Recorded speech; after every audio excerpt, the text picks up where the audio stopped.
Welcome to Sunday Prime on NIGERIAN TV. We bring innovation-driven stories shaping Africa and beyond. I am Chinatu Oji. We begin tonight with Melania Trump. In one of her rare public outings since returning to the White House, First Lady Melania Trump sent a stark message on the rise of artificial intelligence. In her words, these robots are here. Speaking at a meeting of the White House's newly formed AI Education Task Force, Mrs. Trump urged Americans to take seriously the technological shift already reshaping society and to prepare children for a future in which AI will play a central role. For a First Lady who has remained largely elusive, spending stretches of time away from Washington and New York and Florida, the speech marked a notable return to public view, and yet it was consistent with her increasingly focused role in her husband's second administration, one rooted less in ceremony and more in issues she has deliberately chosen to champion. Mrs. Trump, born MELANIA in Slovenia and once considered an enigma for her reserved public profile, has carved out a distinctive lane. Advocacy often blends education, technology, and child protection, an evolution of her earlier Be Best campaign, which tackles cyberbullying and opioid abuse. That approach was most visible earlier this year when she helped push through the Take It Down Act, landmark legislation criminalizing the posting of intimate images, whether real or AI-generated, without consent. The law passed with rare bipartisan support, and for the first time in history, a First Lady co-signed the bill alongside the President. Her focus has not stopped at domestic issues. Over the summer, she opened a letter to Russian President Vladimir Putin urging the protection of children and future generations in the face of global instability. The letter, according to aides, drew responses from Ukrainian First Lady Olena Zelenska and Turkish First Lady Emine Erdogan, signaling the soft power role Mrs. Trump is quietly building on the world stage. As President Trump settles into his second term, the First Lady appears determined to remain a different kind of political partner, measured, elusive, but effective when she chooses to step forward. Let's head over to SILKSONG, where for millions of fans worldwide, Thursday was meant to mark the long-awaited return to the airy, bug-filled universe of Hollow Knight. Instead, it quickly turned into a day of digital chaos, as the launch of its sequel, SILKSONG, sent major online gaming stores crashing under the weight of demand. Released at 15:00 BST, the game almost instantly overwhelmed platforms such as Steam, Nintendo, PlayStation, and Xbox stores, with thousands of players reporting error messages and failed transactions. On outage tracker Down Detector, complaints spiked sharply, peaking at nearly 4,000 reports before gradually tapering off later in the evening. Screenshots of error codes flooded X, formerly Twitter, and Reddit, where gamers commiserated over the inability to join what was supposed to be a global moment. Even smaller storefronts felt the strain. Humble Bundle briefly posted a notice saying SILKSONG was no longer available amid the rush before quickly restoring access. Christopher Larkin, the game's composer, half-joked that SILKSONG had crashed the internet. Despite the outrages, demand remained relentless. Within half an hour of launch, Steam recorded more than 100,000 active players, suggesting many found alternate ways to purchase the title. The Friends underscores just how anticipated the sequel has been. The original Hollow Knight, released in 2017 by Australian indie studio team Cherry, has sold more than 15 million copies and earned a cult following for its atmospheric art, publishing difficulty, and intricate world design. In another news, Jannik Sinner shrugged off an injury scare to defeat Canada's Felix Auger-Aliassime and book his place in Sunday's U.S. Open final against Carlos Alcaraz. The defending champion triumphed 6-1, 3-6, 6-3, 6-4 on Arthur Ashe Stadium to secure his fifth successive Grand Slam final and set up a mouth-watering showdown with his Spanish rival. It will be the third consecutive major final between the pair this season, following Alcaraz's triumph at Roland Garros and Sinner's revenge at Wimbledon. The clash will also decide who takes the world #1 ranking, which Sinner has held for 65 straight weeks. The 24-year-old Italian started strongly racing through the first set, but faltered in the second as an injury appeared to hamper his movements. After a medical timeout, he regained control to close out the match in 4 sets.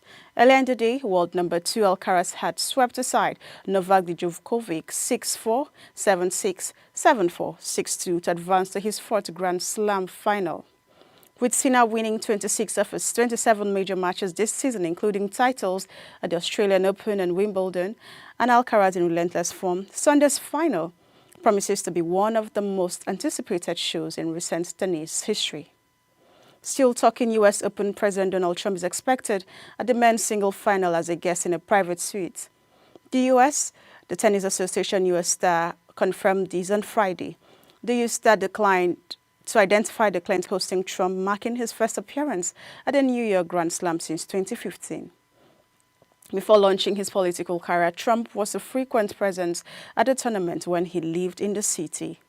World number 2 Carlos Alcaraz, who advanced to the final after defeating Novak Djokovic, welcomed news of Trump's attendance, saying that it's a privilege and good for the sport for any tournament to have the president of a country attending.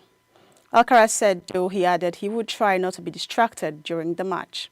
Trump's planned appearance continues to string a high-profile sporting event he has attended this year, including the Super Bowl, the Daytona 500 UFC fight, the NCAA Wrestling Championship, and the FIFA Club World Cup final. While former presidents have occasionally been seen at the tournament's Barack and Michelle Obama attended opening night in 2023, the last time a sitting U.S. president attended the U.S. Open was in 2000, when Bill Clinton appeared at Arthur Ashe Stadium. The Trump Organization previously held a corporate suite at the venue located adjacent to the broadcast booth before suspending it in 2017 during Trump's first term. Today's final will pit Alcaraz against world number 1 Jannik Sinner in their third consecutive Grand Slam showdown. Let's take a break now. The news continues when we... Welcome back. If you're just joining us, this is still Sunday Prime. Now on the rest of the stories. The European Union has banned the use of trimethylbenzole dispensylphosine oxide, TPO, a chemical commonly found in gel nail polishes and other cosmetic products, citing fertility concerns. TPO, a photoinitiator that enables gel polish to harden under ultraviolet light, was recently classified as a reproductive toxicant by EU regulators. The ban, which took effect this week, applies to all cosmetic products containing the ingredient. The EU Commission said the decision was necessary to safeguard consumers and salon workers who are frequently exposed to the chemical. Animal studies had previously linked TPO to testicular abnormalities and reduced fertility, while stressing that the risks in humans may differ from laboratory tests. Cosmetic chemist Kelly Dobos noted that consumers should not panic. Still, Dobos acknowledged that alternatives exist and urged consumers to ask about formulations at salons. Some brands have already begun reformulating products with approved substitutes. Industry experts also clarified that the ban does not apply to gel nail polish as a whole. Some headlines, however, have caused unnecessary worry by calling this a ban on gel polish. But that's not true. Under the regulation, all products containing TPO must be withdrawn from the EU markets and can no longer be supplied or used. The United Kingdom is expected to introduce similar restrictions in 2026, while TPO remains legal in the United States. And now, the National Information Technology Development Agency, NITDA, has entered into a strategic partnership with global cybersecurity firm KASPERSKY to enhance Nigeria's digital defenses and secure its critical infrastructure.